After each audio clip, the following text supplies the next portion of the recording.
here's the wood I'm going to be using. I'm going to be working on the floor today.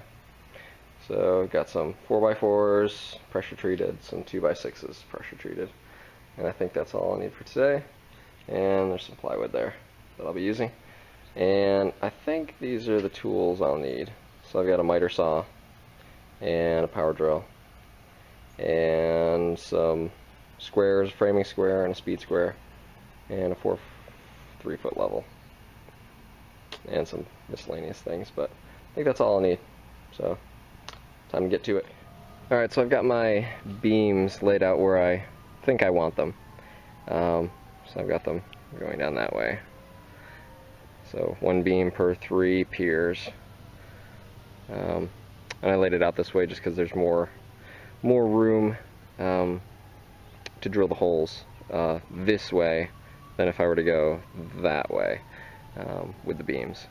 And so you see, try to get them squared up, I set up this line that goes from this bolt down to that one, and I'm measuring an equal distance from the string to the end of this post, so that they'll all be relatively at the same position on this side, on the right side, so that on the left side they'll all be at about the same position there too. So, okay, so I have leveled the 4x4s out, and that's what we have. So that took a little while, but it's worth it. Don't want an unlevel shed, and so I think these things are going to be a problem now.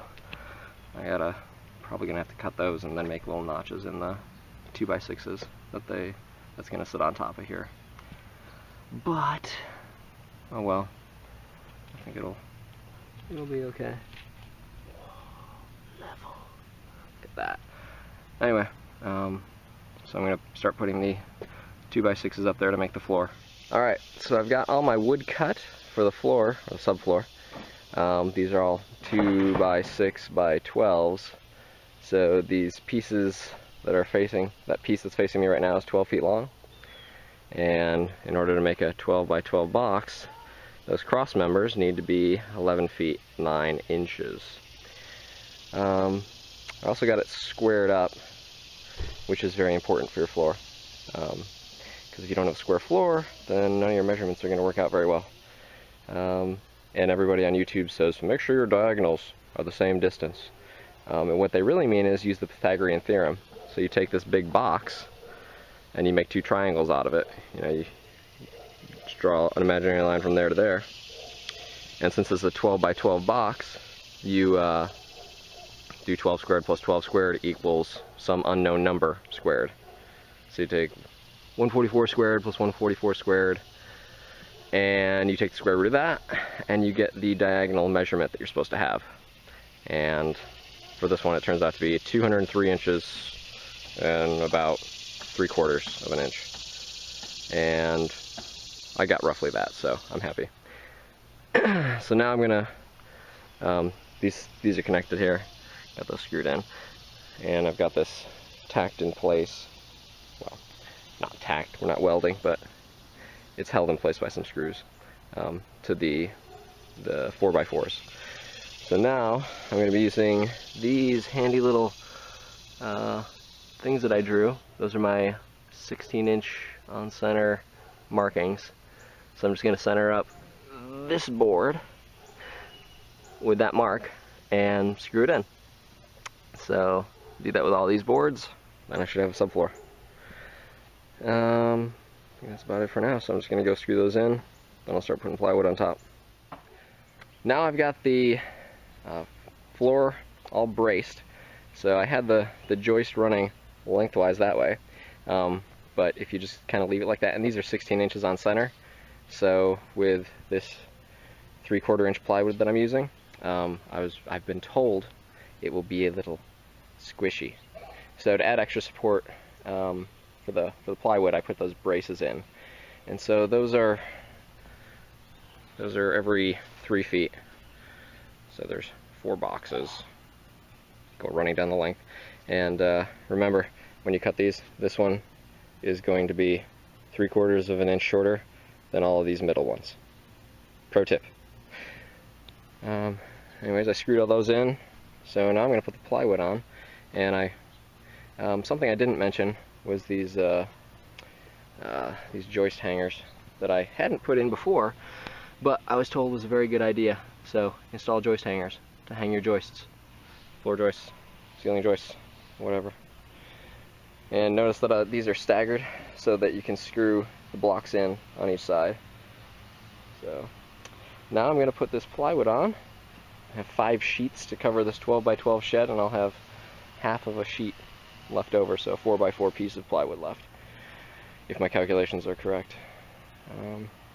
And after I've got everything, before I put down the first piece of plywood, I'm going to make sure that the floor is square. And when it's square, I'm going to, right now the floor is not, it's just tacked down with that screw there and one on that other corner.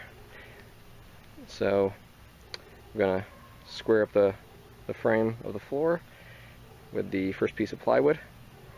Then I'll just start screwing it all down and everything should just work. Here's the decking all on, and it's level all directions pretty much, so that's a good thing. What I did, there are 2 layers here.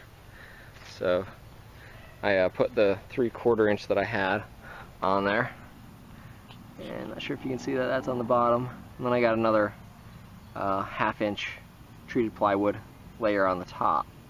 And the reason for that was the 3/4 inch wasn't as firm as I would have liked, but that's all taken care of now. And I don't know if you can see the pattern, maybe you can, but I've got, let's see, 1, 2, 3 full sheets of plywood there, a 4th one here, and then half in the corner.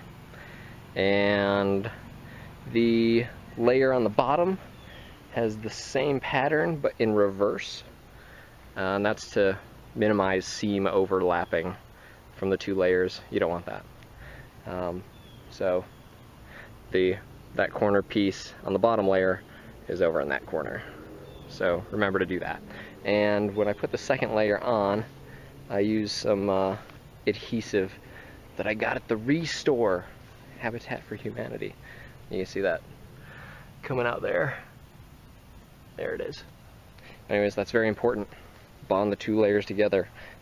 And when you're screwing the second layer down, you only need to screw into the first layer. So you don't need super long screws to reach into the floor joists.